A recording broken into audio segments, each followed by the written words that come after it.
Ko darīt šādā piemērā? Ja? No vienas puses, mēs varētu atvērt iekavas un rakstīt, ka tas skaitītājs ir vienāds 0, pēc tam saucēji atvērt iekavas, saucējs vienāds 0.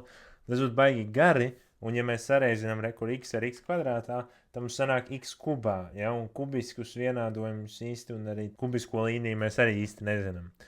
Ja? Bet tas, ko dara, kad mums ir iekavas, tas tā kā reizinājums, ja? Tas pats, kas dalīšana tikai apgriezt, ja?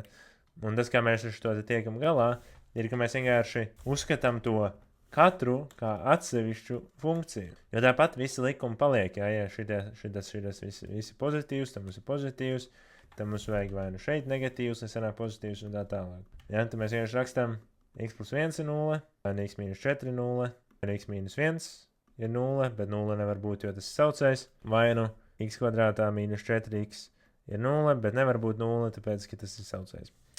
Ok, pirmajā x minus 1, pārnesam viennieks otru pusi, sanāk x ir minus 1. Otrajā 4 uz otru pusi, un drīzvākajam, tas dabojam x ir plus minus 2.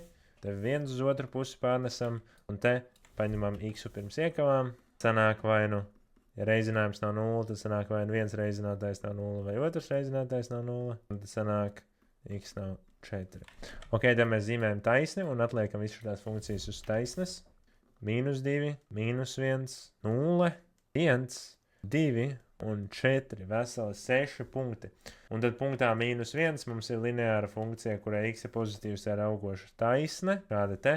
Tālāk šeit pie plus minus 2 mums ir parabola x kvadrāts pozitīvs ar zariem uz augšu. Pie vieninieka mums ir lineāra funkcija, kur x ir pozitīvs tāda augoša taisne. Un šeit mums ir pie 4 un 0, mums ir parabola, kurai x kvadrāts pozitīvs, tāda parabola ar zariem uz augšu. Un tad mēs atkal noteisim tās robežas, atceramies funkciju virs x pozitīva zem x negatīva, un tad te ir pozitīvs reiz pozitīvs reiz negatīvs ir pozitīvs reiz negatīvs ir negatīvs,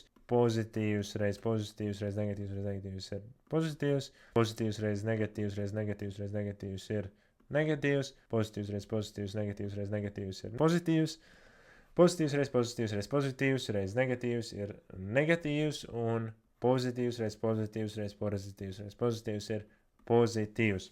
Un augšā lielāks par 0, tātad nozīmē pozitīvs, ja viss, kas lielāks par 0, tas ir pozitīvs. Mums prasa, kad šī funkcijas rezultāts lielāks par 0, jebkad šī funkcija ir pozitīva, un šo intervālu,